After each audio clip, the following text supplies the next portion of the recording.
kita Nabi besar Muhammad Sallallahu Alaihi Wasallam atas izin dan ridhonya. Kita semua masih diberikan nikmat sehat sehingga kita bisa hadir dalam acara penting pertama Kelurahan Pesanggerahan dalam keadaan sehat walafiat. Amin amin ya rabbal alamin. Marilah kita buka bersama-sama membaca basmalah. Bismillahirrahmanirrahim.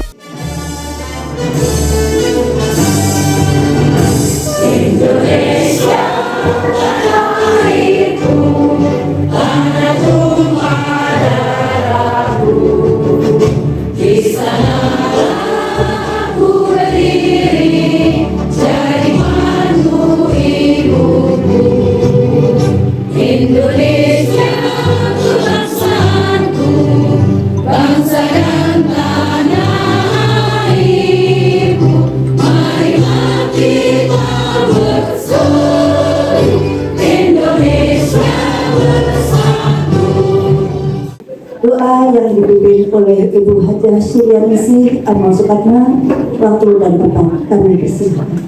Marilah kita berdoa bersama. Mohon doa saat itu secara Islam bagi yang beragama lain. Mohon berdoa menurut kepercayaan masing-masing.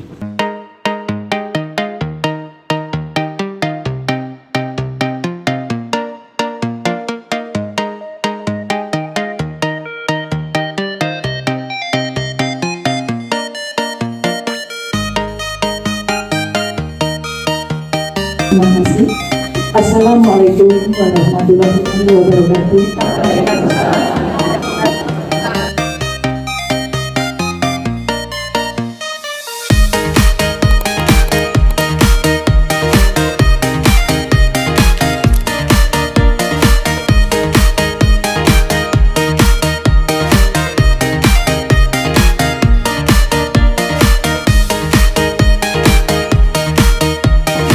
Untuk melihat acara selanjutnya, yaitu sambutan yang akan dilakukan oleh Bapak Kasih Putra, Bapak Rohini SAG, waktu dan tempat kami persilahkan. Ya, tanggal 27 kita nanti tidak boleh golput. Kita harus memberikan suara kita, hak pilih kita kepada salah satu paslon atau bagian dari pasangan calon pemilu kada pada tanggal 27. Yang penting jangan ada gesekan ya, antar tetangga, antar keluarga, apalagi antar suami istri. Jangan ada gesekan tuh. Ya kan? Mudah-mudahan pelaksanaan nanti itu bisa berjalan dengan kondusif di Kelurahan Pesanggerahan khususnya dan umumnya se-Indonesia. Kemudian terkait dengan perkembangan curah hujan, izin para kader-kader yang maju sebagai jumatik dan yang lain-lainnya agar selalu waspada jangan sampai sumber genangan itu menimbulkan titik. Kemudian baru-baru ini semalam kalau nggak salah juga ada kebakaran itu ya, kita antisipasi ya, lingkungan kita, mungkin rumah kita, tetangga kita, jangan sampai kita lalai. Itu tuh ini banget, terkadang halnya sepele karena kita lalai sehingga sampai menimbulkan terjadinya kebakaran. Itu kita harus selalu waspada. Jadi kalau kita mau meninggalkan rumah ataupun yang lainnya, pastikan rumah dalam keadaan aman. Sambutan dari Kepala Puskesmas Kelurahan Pesanggerahan Dr. Yanti, waktu dan tempat kami persilahkan. Pertama ingin mengucapkan terima kasih juga untuk pihak kelurahan ya Pak Rohidi untuk program bulan imunisasi anak sekolah sudah bisa berjalan dari tanggal 4 sampai 11 November kemarin. Terima kasih juga untuk dari teman-teman dari RPTRA yang sudah turut membantu berjalannya bias kemarin. Yang kedua, mengingatkan kembali untuk posyandu keluarga. Untuk saat ini di Kelurahan Pesanggerahan baru ada 4 ya kalau nggak salah ya, RW 4 Posyandu Keluarga RW 6, 7, dan RW 2. Untuk yang belum launching, kita tunggu nih launchingnya ya. Nah mudah-mudahan ini posyandu keluarganya tetap berjalan ya Bu Ibu ya. Jadi bukan pas lagi pencanangannya aja nih ya, tetap berjalan rutin setiap bulannya. Kitanya untuk terkait stunting, pasti udah pada tahu ya tentang stunting. Tidak bosan-bosannya lagi saya mengingatkan, untuk stunting ini salah satunya adalah kita bisa menurunkan nih angka stunting dengan cara pemberian ASI eksklusif. Jadi mohon bantuannya, mungkin kalau boleh diadakan setiap kantor sekretariat RW itu ada ruang laktasinya. Jadi untuk awareness atau kewaspadaan ibu-ibu terhadap menyusui ASI eksklusif itu juga mereka makin punya pengetahuan, punya saya ini didukung nih sama lingkungannya gitu ya. Karena mengingatkan kembali bahwa kalau bisa kita kan membantu untuk menurunkan si angka stunting ini ya.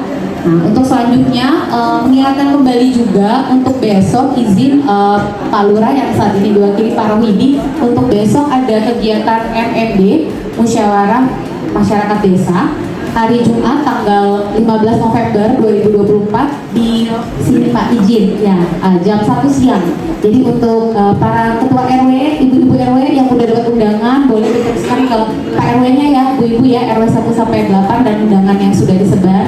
Kita tolong untuk kehadirannya besok untuk kegiatan MMD. Lalu selanjutnya untuk satu lagi Pak Rohidi ada kegiatan hari Sabtu nanti untuk pencanangan posyandu remaja. Di RW berapa? Ada yang tahu? Oke, mana nih RW 1? Perwakilannya, oke. Satu sendiri aja Bu? Oh, kirain tentang satu, jadi satu aja yang datang. Oke, jadi izin Pak Rohidi Bu Lurah untuk besok hari Sabtu ada kegiatan pencanangan posyandu remaja di RW 1. Jadi mohon kehadirannya, kiranya Pak Lurah atau mungkin Pak Rohidi beserta jajarannya mungkin nanti bisa hadir di hari Sabtu ya. Bu Wati ya izin untuk kegiatan tersebut bisa berjalan dengan lancar dan mudah-mudahan juga posyandu remajanya tetap berjalan ya gitu ya, kayak ember. Nah hati-hati mengingatkan kembali untuk waspada terhadap demam berdarah. Jadi seperti yang tadi bilang Pak Rohidi bahwa sampai hari ini alhamdulillah masih 0 case atau 0 kasus. Jadi mudah-mudahan sih ya jangan sampai ada kasus tambahan ya di lingkungan di Kelurahan Pesanggerahan ya. Jadi tetap waspada untuk PSN-nya, 3M+-nya, terus jaga kesehatan, daya tahan tubuh, dan mengingatkan juga kasus ISPA sekarang masih tetap banyak ya, hampir tiap hari, bukan hampir tiap hari, setiap hari sebenarnya pasien-pasien yang datang itu juga kebanyakan yang mendominasi pasien ISPA, batuk, pilek, demam, sakit tenggorokan. Sama satu lagi ya, punya anak-anak balita, remaja, mungkin banyak yang kena gondongan ya. Nah iya, jadi gondongan ini juga penyebabnya virus, jadi dia cepat sekali menyebar. Nah jadi mohon kalau memang sudah ada bergejala seperti itu mungkin lebih baik tidak usah masuk sekolah.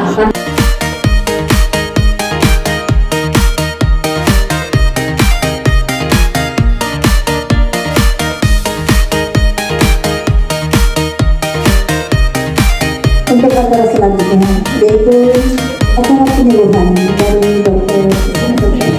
Yasmin. Waktu dan tempat kami persilakan.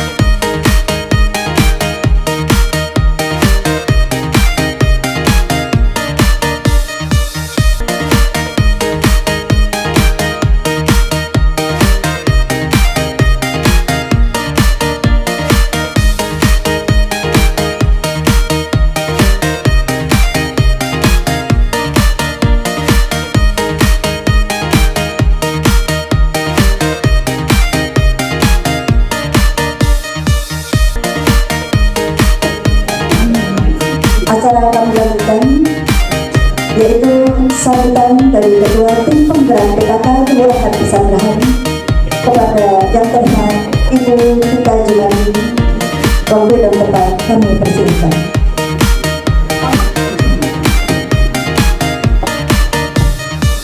Bismillahirrahmanirrahim. Assalamualaikum warahmatullahi wabarakatuh.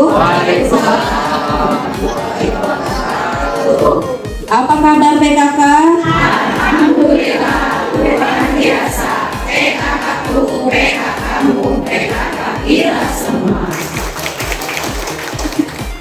Semangat ya Bu ya. Baru jam 10 lewat 17 ya. Saya bilang tadi Bu Dokter paparannya yang banyak yang lama. Udah mundur kan. Menjelang siang ini kita dapat bertatap muka dalam rangka pertemuan rutin tim penggerak PKK Kelurahan Sanggrahan. Insya Allah kita akan memasuki bulan Desember dan akan berganti ya Bu ya. Terima kasih untuk ibu-ibu kader semua, Bu RW, Puskesmas juga sampai dengan hari ini juga tidak ditemukan adanya kasus DBD ya, Bu Dokter. Terakhir. Kemudian juga beberapa prestasi yang sudah kita raih mudah-mudahan dapat tetap diraih, dipertahankan di tahun berikutnya. Mudah-mudahan ya. Selanjutnya mungkin di sini saya apresiasi kepada RW 04. Alhamdulillah kegiatan di RW 04 berjalan dengan lancar ya. Tadi juga UP2K-nya saya sudah lihat. Kelihatannya udah banyak yang bungkus ya Bu ya. Alhamdulillah untuk bulan depan berarti RW 5 ya. RW 5 UP2K-nya ada ya Bu ya? Ada Bu? Ada ya UP2K-nya. Dan laporan data lansia dan remaja diperbarui setiap 3 bulan sekali. Sudah Bu? Hah? Belum? Belum nih kayaknya ya. Sudah? Dicicil ya ibu-ibu ya. Ya 3 bulan sekali juga lumayan lama kan ya. Kemudian kelompok simulasi BKR dan BKL setiap RW. Nah kemarin kita sudah pernah melaksanakan pembinaan PAR ya, pola asuh anak dan remaja. Itu kemarin di RW berapa, Bu? Ada yang masih ingat nggak? PAR. Nah, karena sewaktu-waktu saya yakin pasti tahun depan akan ada lagi tuh, akan dilombakan kembali lomba pola asuh anak dan remaja. Simulasinya biasanya itu latihan ya. Kemudian sekedar info bahwa sekolah lansia di Kelurahan Sanggrahan sudah terbentuk dan berkegiatan di RW Terabdi Praja setiap 1 bulan sekali. Untuk pendaftarannya sudah berjalan ya untuk gelombang pertama. Gelombang keduanya itu akan dibuka kembali Februari 2025. Mungkin dari Ibu RW itu mungkin bisa mengkoordinir para lansia yang ingin bersekolah ya Bu RW, mohon didata. Kemudian juga akan dilaksanakan wisuda sekolah lansia bagi lansia yang mengikuti sekolah lansia secara rutin sesuai jadwal yang ditetapkan. Kemudian untuk Pokja 2, setiap anggota 2 mendata tangan bacaan atau pojok bacaan ada ya di setiap RW selain RPTRA. Kalau RPTRA ada di BKBK PAUD-nya ya. Kemudian dibentuk gelari pelangi seperti itu ya. Jadi gelari pelangi itu bukannya kita mungkin beberapa dari kita belum terlalu paham ya tentang gelari pelangi. Gelari pelangi itu bukan kita membentuk sekolah baru untuk anak putus sekolah, tapi justru kita memberikan pelatihan bagi anak putus sekolah tersebut. Jadi kalau misalkan kita membentuk sekolah baru, itu namanya sekolah itu ada berkelanjutan ya. Misalkan dia putus sekolah di SD, berarti dia harus terus lanjut ke SMP, ke SMA. Nah, itu berarti kan putusnya dia di SD harus dilanjutkan di SMP, harus dilanjutkan di SMA. Sedangkan gelari pelangi itu bukan seperti itu pemahamannya ya. Ya kan Mbak Juwati? Jadi kita memfasilitasi dengan merekrut atau merangkul semacam kegiatan keterampilan, misalkan keterampilan membuat apa, itu tidak jauh beda dengan BKB ya, BKB PAUD yang dilaksanakan di setiap PAUD. Biasanya ibu-ibu ngantar anak, ibunya diberi pelatihan sama seperti gelari pelangi, hanya bedanya yang kita kasih penyuluhan, yang kita kasih pelatihan adalah anak putus sekolah. Untuk pilot projectnya itu gelari pelangi ada di Kelurahan Pertukangan Utara untuk tingkat kota Jakarta Selatan. Sedangkan kemarin saya diskusi juga dengan Kelurahan Pertukangan Utara, jadi ada kesalahpahaman tentang pemahaman apa itu gelari pelangi, karena kebanyakan orang berpikir Gelari Pelangi itu adalah anak putus sekolah di situ gitu. Bukan seperti itu ya. Jadi memberikan pelatihan di informal, pendidikan informal, bukan yang formal. Itu untuk Gelari Pelangi.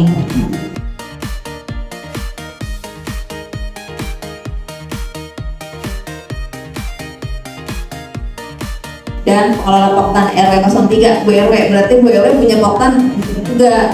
Nah, karena wilayahnya gitu ya? Iya.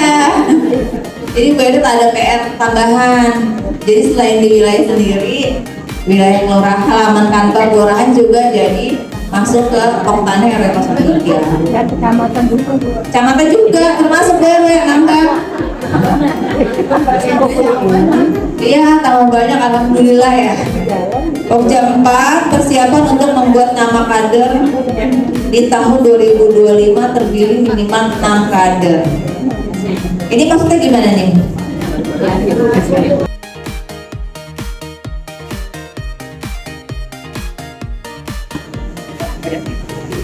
Baik ibu-ibu, demikian mungkin yang dapat saya sampaikan terkait kegiatan dan apa yang harus kita penuhi sesuai dengan arahan dari tingkat kota.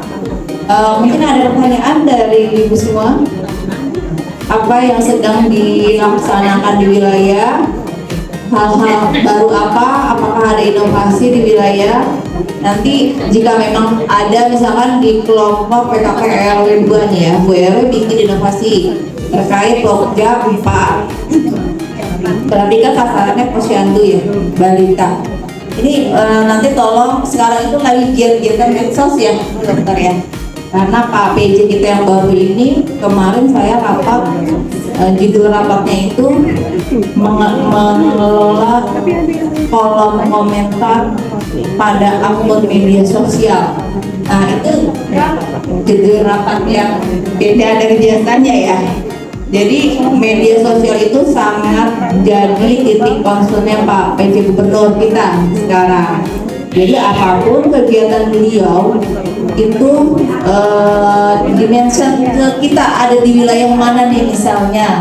Jadi kita punya kewajiban untuk memfollow akun media sosial beliau.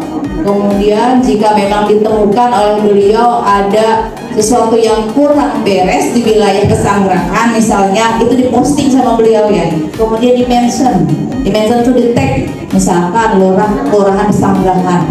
Nah itu wajib hukumnya dijawab langsung dengan akun resmi. Jadi semua orang tahu. Kalau di media sosial kan kayak gitu ya. Semua orang tahu nih, mau buruk, mau jelek, mau baik, itu diposting di media sosial. Nah itu wajib hukumnya dari kelurahan untuk menjawab. Terima kasih. Billahi taufiq wal hidayah. Wassalamualaikum warahmatullahi wabarakatuh. Semua perhatian acara pertemuan ini PKK Kelurahan Pesanggerahan telah berjalan tertib dan lancar. Marilah kita tutup pertemuan kita ini dengan membaca Hamdalah. Alhamdulillahirabbil alamin. Saya sebagai pembawa acara mohon maaf apabila dalam penyampaian ada hal yang kurang berkenan. Akhir kata, wabillahi taufiq wal hidayah. Wassalamualaikum warahmatullahi wabarakatuh.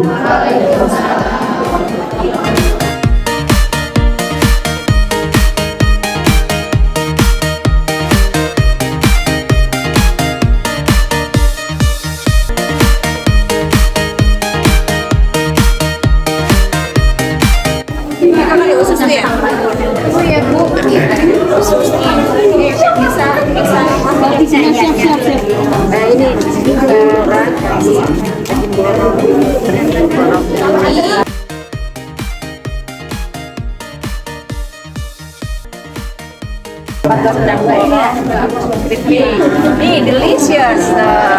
Siapa lagi?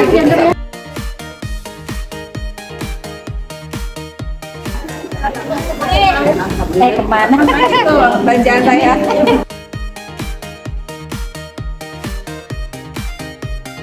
Banyak rezekinya Bu Lurah. Terima kasih di Borong 50.000.